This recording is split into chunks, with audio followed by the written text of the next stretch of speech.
Friends, welcome on English exploration YouTube channel. Friends, आज अपन पढ़ेंगे active voice और passive voice.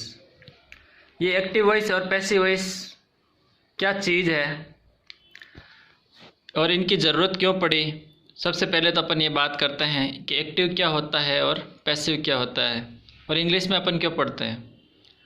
तो अपन ने फ्रेंड्स लास्ट वीडियो के अंदर टेंस पढ़े थे, टेंस की टेंशन ख़त्म की थी। अगर वो वीडियो नहीं देखा है तो डिस्क्रिप्शन में लिंक दे रखा है, वहाँ पे आप जाके उसे देख सकते हैं। उसके बाद ही एक्टिव वॉइस और पैसिव वॉइस का वीडियो देखें। तो अपन बात करते हैं एक्टिव वॉइस। एक्टिव वॉइस का मतलब होता है जो बात सीधी सीधी कह दी जाती है, और पैसिव वॉइस का मतलब होता है बात जब दूसरे के द्वारा वही बात किसी तीसरे पर्सन को कही जाती है, उसको बोलते हैं पैसिव वॉइस। तो अपन बात करते हैं एक्टिव वॉइस की। तो सबसे पहले तो अपन ने कल लास्ट वीडियो के अंदर टेंस पढ़े थे।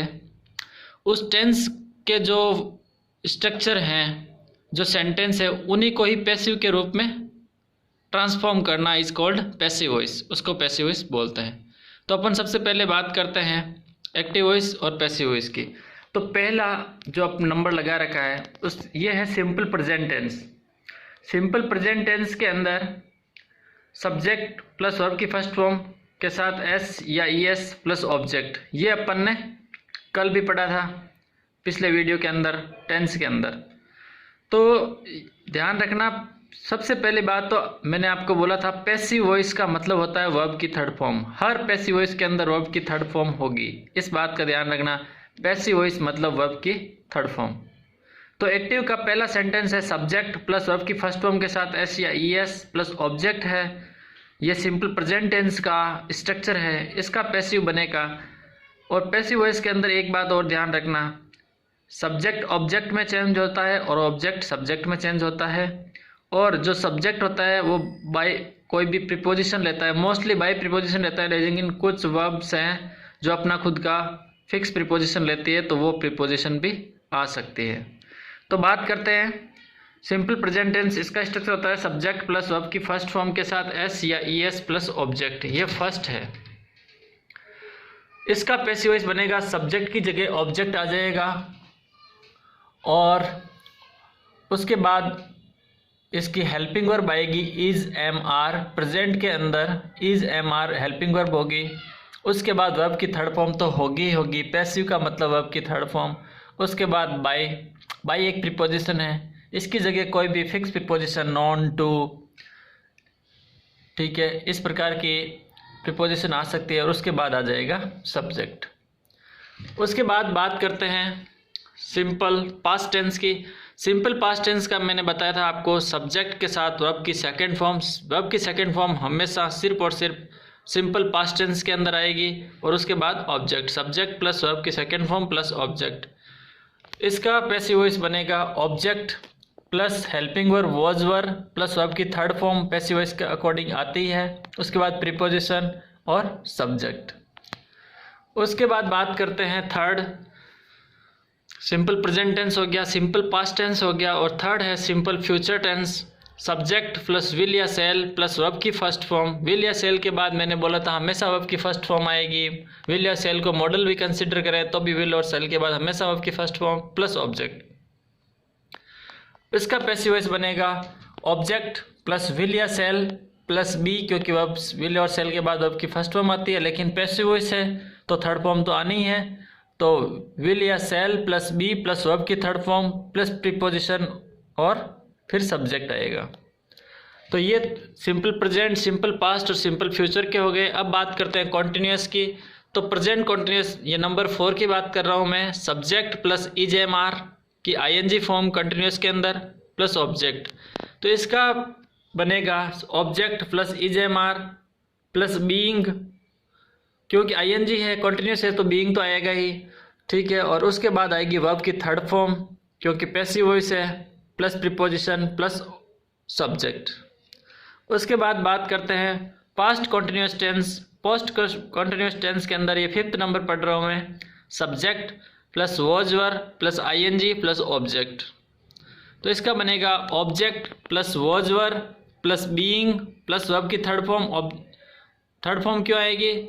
थर्ड फॉर्म आएगी पैसिव वॉइस की वजह से और बीइंग आएगी कॉन्टिन्यूस की वजह से प्लस प्रीपोजिशन प्लस सब्जेक्ट। उसके बाद बात करते हैं future continuous tense.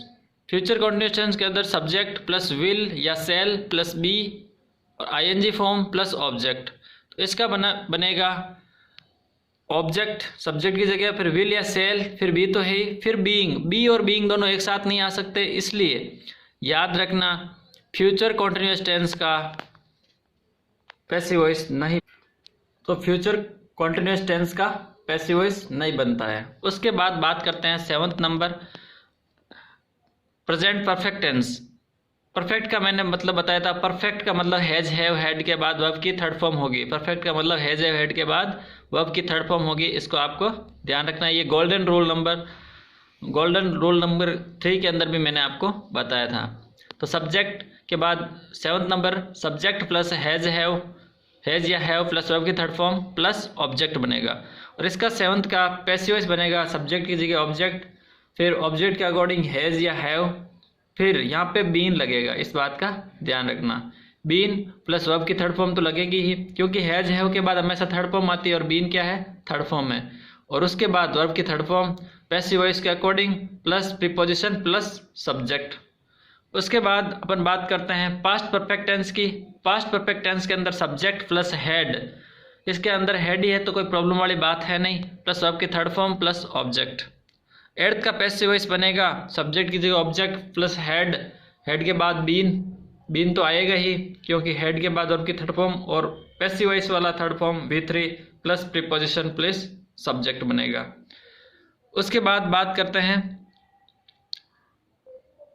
Future perfect tense की। तो subject will shall plus have plus verb की third form plus object. Will shall के अकॉर्डिंग वर्ब की फर्स्ट फॉर्म हैव आई है, लेकिन हैव के अकॉर्डिंग वर्ब की थर्ड फॉर्म आई है। इस 9th का पैसिव बनेगा सब्जेक्ट की जगह ऑब्जेक्ट प्लस विल या shall plus have been, have के बाद बीन प्लस यहाँ पे वर्ब की थर्ड फॉर्म आएगी प्लस प्रीपोजिशन प्लस ऑब्जेक्ट। तो यहाँ पे वर्ब की थर्ड फॉर्म आप लिख लेना कि हैज विल और shall have been plus verb की third form plus preposition plus object. उसके बाद बात करते हैं present perfect continuous tense, past perfect continuous tense और फ्यूचर परफेक्ट कॉन्टिन्यूस टेंस। इनका आप एक साथ ही देख लीजिए। सब्जेक्ट के साथ हैज हैव बीन, सब्जेक्ट के साथ हैड बीन और सब्जेक्ट के साथ विल सेल हैव बीन। उसके बाद ING form ING form ING form, ठीक है। उसके बाद सिंस या फॉर प्लस ऑब्जेक्ट, ये आपने देख लिया। अब बात करते हैं 10th नंबर की। तो सब्जेक्ट प्लस हैज या have plus been plus ING form plus since या फॉर प्लस ऑब्जेक्ट, इसका बनेगा ऑब्जेक्ट सब्जेक्ट की जगह प्लस हैज या हैव प्लस बीन, फिर बीन के साथ बीइंग लगाया तो बीन और बीइंग दोनों एक साथ नहीं आएंगे, तो इसका मतलब इसका पैसिव वॉइस नहीं बनेगा। तो इसी प्रकार present perfect continuous tense, past perfect continuous tense और फ्यूचर परफेक्ट कंटिन्यूअस टेंस, इन तीनों का पैसिव वॉइस नहीं बनेगा, क्योंकि बीन और बीइंग एक साथ नहीं आ सकते। बीन और बीइंग एक साथ नहीं आ सकते, दो हेल्पिंग वर्ब, दो मेन वर्ब और उसके बाद वर्ब की थर्ड फॉर्म। इसलिए ध्यान रखना, एक तो प्रेजेंट परफेक्ट कॉन्टिन्यूअस टेंस, एक पास्ट परफेक्ट कॉन्टिन्यूअस टेंस, एक फ्यूचर परफेक्ट कॉन्टिन्यूअस टेंस। और इसके साथ अपन ने 6th नंबर पढ़ा था फ्यूचर का कॉन्टिन्यूअस टेंस। तो ऐसे करके 4 टेंसेज हैं, 4 टेंसेज है जिनका पैसिव वॉइस नहीं बनता है। 4 टेंसेज का पैसिव वॉइस नहीं बनता है और 8 बाकी जो बचे हैं 8 टेंस उनका पैसिव वॉइस बनेगा। तो फ्रेंड्स ध्यान रखना कि एक्टिव वॉइस का मतलब जो नॉर्मल टेंस होते हैं और पैसिव वॉइस का मतलब होता है वर्ब की थर्ड फॉर्म। हेल्पिंग वर्ब, कोई भी हेल्पिंग वर्ब है उसके बाद वर्ब की थर्ड फॉर्म होगी। हेल्पिंग वर्ब के बाद वर्ब की थर्ड फॉर्म मतलब पैसिव वॉइस, और एक्टिव वॉइस के अंदर आपको नॉर्मल जो टेंसेज हैं वो आपको एक्टिव वॉइस के अंदर मिलते हैं। तो फ्रेंड्स आज के लिए इतना ही।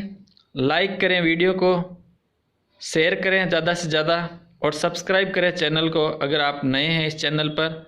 और ऐसे ही वीडियो पाने के लिए आप कमेंट करें वीडियो के अंदर कि आपको किस टाइप का वीडियो पसंद है।